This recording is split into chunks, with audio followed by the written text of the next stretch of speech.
This is why silver will skyrocket higher. Dealer discloses what's happening. Something is disappearing from dealer shelves, and it isn't the expensive stuff. It isn't the rare coins. It isn't the collector pieces. It's the ordinary silver, the kind that used to just sit there. And one dealer, who has seen every cycle, every rush, every panic, just disclosed something that the mainstream financial world is not ready to hear. What he revealed inside that shop points to a move in silver that most people will only understand after it has already happened. The question is, will you be one of them? Welcome to Metal and Macro, where we cut through the noise and follow the real signals. Now, before we go any further, if you're someone who has spent decades learning how the world actually works, someone who knows that real wealth is never built on luck, do us a small favor. Hit that subscribe button. Think of it like setting your morning newspaper to arrive every single day, except this one never misses a story that matters. And one more thing, drop a comment below and tell us, where in the world are you watching from today? We want to know. Most people watch the price. They refresh the chart, they check the number, they wait for the headline that tells them what to think. But the smartest people in any market, they watch something else entirely. They watch behavior. And right now, the behavior around silver is changing, quietly, steadily, in ways that most casual observers are completely missing. Here is what is actually happening. Across dealer shops in the United States, something unusual is unfolding. It is not dramatic. It is not loud. There are no breaking news alerts, no financial anchors interrupting their broadcast to cover it. But for those paying close attention, it is one of the clearest signals the silver market has produced in years. The small silver is disappearing. Not the rare coins, not the limited edition pieces that collectors fight over, not the fancy premium grade bars sitting behind glass, the ordinary silver, the everyday silver, the kind of silver that for years sat quietly on dealer shelves like canned goods in a grocery store. Nobody rushed for it, nobody scrambled. It was simply there. And now it is not. To understand why this matters, one must first understand a simple but powerful truth about markets. Price is almost always the last thing to move. Before price moves, inventory moves. Before inventory moves, people move. Their decisions, their instincts, their quiet calculations made at the counter of a coin shop. These are the real early indicators. These are the signals that arrive before the charts catch up. History has shown this pattern repeatedly. In every major commodity cycle ever recorded, the mainstream price explosion was always preceded by a quieter, less visible phase. A phase where certain buyers, not the loud ones, not the speculative ones, but the practical ones, began repositioning, began acquiring, began moving with a sense of purpose that, in hindsight, always made perfect sense. That phase appears to have begun again. Inside dealer conversations happening right now, a particular category of silver is drawing serious attention. Constitutional silver, the old dimes, quarters, and half dollars minted before 1965, containing 90% pure silver, is being grabbed at a pace that is making dealers take notice. These are not glamorous products. They never were. They're old. They are worn. They carry no numismatic prestige. They're simply silver, reliable, recognizable, and historically trusted. But that is precisely why their movement matters. When collectors rush for something, it tells you about collector sentiment. When speculators rush for something, it tells you about market momentum. But when practical buyers, people who are not chasing trends, not trying to impress anyone, not interested in premiums for aesthetic reasons, and when those people start moving with urgency, it tells you something far more significant. It tells you that a calculation has been made, a quiet, rational, unsentimental calculation. And that calculation is pointing in one direction. A dealer who has spent years behind the counter watching these cycles understands something that no financial model fully captures. He watches faces. He watches hesitation. He watches the moment a person walks in with a fixed budget and starts asking sharper questions than they did 6 months ago. That shift in questioning is itself a data point. 6 months ago, the question was, what looks good? Today, the question is, what gives me the most metal for my money? That is not the same conversation. That is not even close to the same conversation. One is the language of leisure, the other is the language of preparation. And preparation always comes before a move. So while the financial media continues to debate price targets and technical resistance levels, something far more fundamental is playing out on the ground. The ordinary silver is thinning, the practical buyers are moving, the dealers are noticing, and the question every serious observer must now ask is not whether something is shifting, but how far that shift has already gone before anyone officially announced it. There's a number that Wall Street rarely discusses. It does not appear on Bloomberg terminals. It is not debated in quarterly earnings calls. No central bank governor has ever mentioned it in a press conference. And yet, for anyone who truly understands how silver actually moves in the real world, This number is arguably more important than the spot price itself. It is called the premium. And right now, what is happening to silver premiums is telling a story that the official price chart simply cannot tell. Here is how the premium works, and why it matters far more than most people realize. When someone walks into a coin shop and buys a silver coin or a constitutional dime, they do not pay the spot price. Nobody does. They pay the spot price plus a premium. That premium covers dealer margins, shipping, minting costs, and most critically, market stress. That last part is the one worth focusing on. Because premiums do not rise arbitrarily. They do not climb simply because a dealer decides to charge more. They climb because supply is tightening relative to demand. They climb because the pipeline between the wholesale market and the retail shelf is under pressure. They climb because people are willing to pay more, and that willingness is itself one of the most honest economic signals available anywhere. A rising premium is the market whispering something it has not yet shouted. Right now, inside dealer conversations, a specific premium argument is gaining serious traction. And it is not coming from speculators or YouTube commentators. It is coming from the dealers themselves, people who have no incentive to manufacture urgency because their business runs on steady, predictable transactions, not panic buying. The argument is this: constitutional silver, those old worn 90% silver coins, is currently offering more actual metal per dollar spent than many of the modern government-minted rounds and bars that carry heavier premiums for their shine and their brand recognition. In plain terms, the boring old coin is quietly beating the attractive new one on pure value math. And when value math starts favoring the unglamorous option, serious buyers notice. They always do. This is the moment where the dealer's floor becomes something more than a retail counter. It becomes an economic instrument. Consider what a dealer actually sees every single day. He sees who is buying and who is hesitating. He sees which products are moving and which are sitting. He sees budgets stretching. He sees first-time buyers arriving with more questions and fewer casual assumptions. He sees repeat customers upgrading their quantities. He sees the texture of demand, not just its volume. And that texture has changed. 6 months ago, buyers were browsing. They were comparing aesthetics. They were asking about mint marks and condition grades. Today, they are asking about availability. They are asking whether a product will still be there next week. They are asking, in the careful, measured language of people who have already made a decision, how quickly they can complete a transaction. That is not browsing behavior. That is securing behavior. And markets that shift from browsing to securing do not shift back quietly. History offers a remarkably consistent pattern here. In every significant silver price acceleration ever recorded, 1979, 2011, and the sharp move in early 2020, the premium environment gave warning well before the spot price responded. Dealers were rationing inventory, wait times were extending. The gap between paper price and physical price was widening in ways that made sophisticated observers deeply uncomfortable. That discomfort was the signal.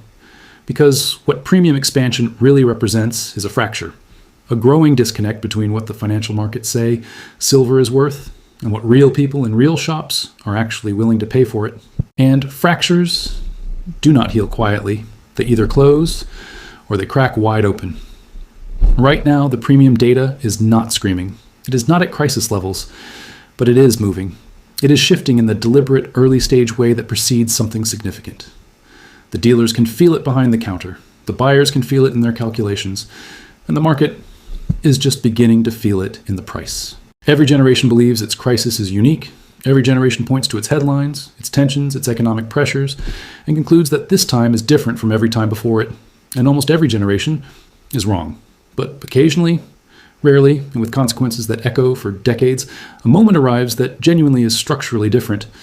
Not because the headlines say so, not because the sentiment is louder, but because the underlying architecture of supply, demand, monetary policy, and industrial reality has quietly rearranged itself into a configuration the world has not seen before. This appears to be one of those moments, and silver sits directly at its center. To understand why, one must first step back from the daily price chart and look at something far more revealing: the structure underneath silver's market. Because what is happening to silver right now is not a single story. It is not simply a monetary story. It is not simply an industrial story. It is not simply a supply story. It is all three arriving simultaneously, compressing against each other, in a way that creates a pressure the market has never quite had to absorb before. And pressure, when it builds long enough without release, always finds a way out. Start with the industrial dimension, because this is the part that most traditional silver investors consistently underestimate. Silver is no longer simply a monetary metal sitting in vaults and coins. It has quietly become one of the most strategically critical industrial materials on the planet. Every solar panel manufactured today requires silver. Every electric vehicle rolling off an assembly line carries silver in its electrical architecture. Every advanced weapon system, every semiconductor, every next-generation medical device, all of them consume silver in quantities that a generation ago would have seemed extraordinary. And here is the critical detail that changes everything. This industrial demand is not cyclical. It is not the kind of demand that softens when the economy cools or disappears when sentiment shifts. It is structural demand, baked into the energy transition, baked into defense procurement schedules, baked into the technological infrastructure that governments and corporations have already committed to building over the next 2 decades. It does not pause for a bear market. It does not wait for silver to become affordable again. It simply continues, quarter after quarter, year after year. Now layer the monetary dimension on top of that. Throughout recorded financial history, silver has functioned as a monetary anchor during periods of currency stress. When governments expanded money supply beyond what productive economies could justify, silver moved. When fiscal deficits reached levels that made debt repayment mathematically uncomfortable, silver moved. When the purchasing power of paper currency began its quiet erosion, silver moved. Examine the current fiscal trajectory of the world's largest economies. The United States alone is carrying a national debt that has crossed thresholds previously considered theoretical. Interest payments on that debt are now consuming a portion of federal revenue that would have alarmed policymakers just 15 years ago. And the response, historically, consistently, almost inevitably, has been the one tool governments always reach for when the arithmetic becomes impossible. More currency, cheaper currency. Currency that buys less of everything real. Silver has always understood this dynamic before the public does. It understood it in 1979. It understood it in 2011. And the monetary conditions building today are not lighter than those periods. They are considerably heavier. Then consider the supply side. And this is where the structural argument becomes almost uncomfortable in its clarity. Silver mining output has not kept pace with demand growth. New large-scale silver deposits are extraordinarily difficult to discover and even more expensive to develop. The majority of silver produced globally today comes not from dedicated silver mines, but as a byproduct of copper, zinc, and lead mining operations. This means silver supply is not independently controlled. It is hostage to the economics of other metals entirely. When copper demand softens and copper mines scale back, silver output falls with it. Not because silver is unwanted, not because demand has eased, but because the pipeline that produces it is connected to a completely different set of market incentives. That structural vulnerability in supply, combined with structural growth in demand, creates an imbalance that does not resolve through minor price adjustments. It resolves through significant ones. And so here is where the architecture becomes impossible to ignore. Industrial demand that will not slow down. Monetary conditions that historically accelerate silver's monetary premium.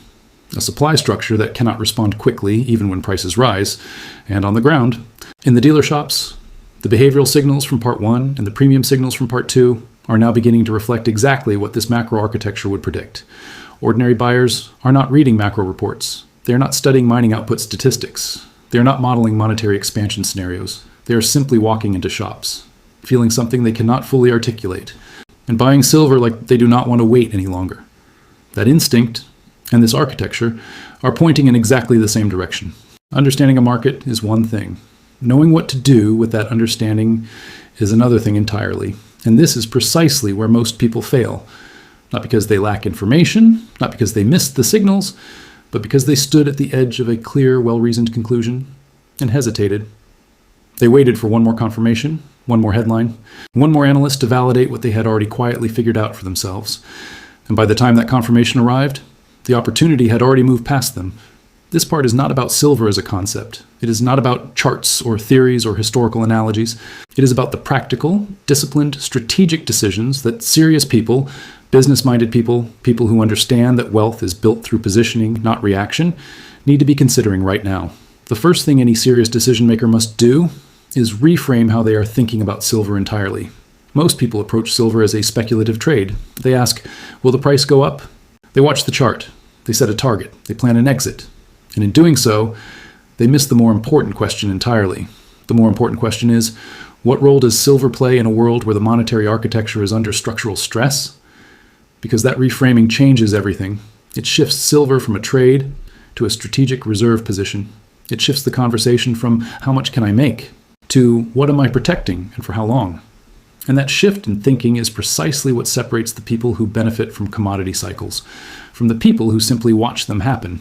Serious decision makers, the ones history records on the right side of these moments, did not buy silver because a chart told them to. They bought silver because they understood what was happening to the value of everything else. Now consider the historical cost of hesitation, because this is not a theoretical risk. It is a documented, repeatable, expensive pattern. In 1979, as silver began its historic acceleration toward $50 per ounce, the majority of retail participants entered late. They watched the early move with skepticism. They waited for the pullback that never came at the levels they expected. By the time sentiment shifted from doubt to urgency, the most significant portion of the move had already occurred.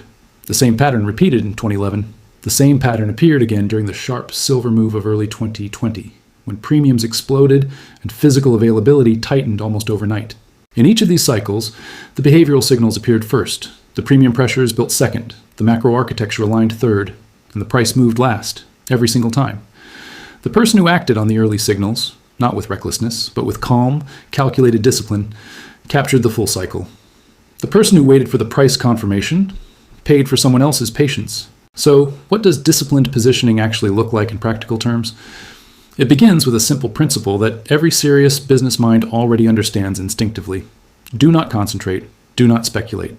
Position. There's a meaningful difference between these three approaches, and understanding that difference is critical. Concentrating means putting an uncomfortable portion of capital into a single thesis. Speculating means chasing price momentum without a structural rationale. Positioning means allocating a deliberate, measured portion of one's financial architecture into an asset class that the macro environment, the supply-demand structure, and the on-the-ground behavioral signals all suggest is undervalued relative to where it is likely to trade over the next several years. Positioning is not gambling. It is not excitement. It is not a story to tell at a dinner party. It is the quiet, unglamorous work of placing capital where the evidence points before the crowd arrives to confirm it. The second practical consideration is premium discipline. As Part 2 established, the gap between spot price and street price is already moving. For the decision maker entering the physical silver market today, premium awareness is not optional. It is essential. Constitutional silver, precisely because its premium structure remains more favorable than heavily marketed modern products, represents the kind of entry point that serious buyers historically favored in early cycle environments, not because it is exciting, not because it carries a recognizable brand, but because the math works. And in strategic positioning, math always outranks aesthetics. The third consideration is perhaps the most important of all: timing discipline. This does not mean waiting indefinitely for the perfect entry. Perfect entries do not exist in any market. What timing discipline actually means is understanding the phase of the cycle one is entering and calibrating expectations accordingly.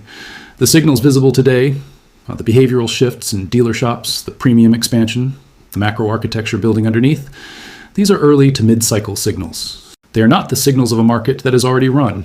They are the signals of a market that is loading. A market that is loading rewards patience combined with early action.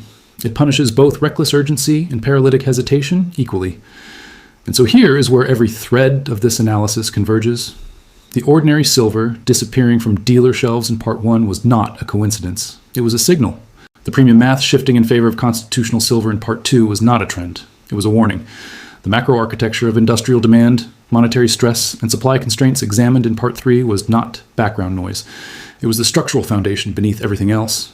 And now, in Part 4, the question is no longer what is happening. The question is simply this: what will you do with what you now know? Because the dealer has already disclosed what is happening on the ground. The macro data has already disclosed what is building underneath. The behavioral signals have already disclosed where practical, unsentimental buyers are quietly moving. The only disclosure left is the one you make to yourself, about whether you will position ahead of the move or explain afterward why you waited.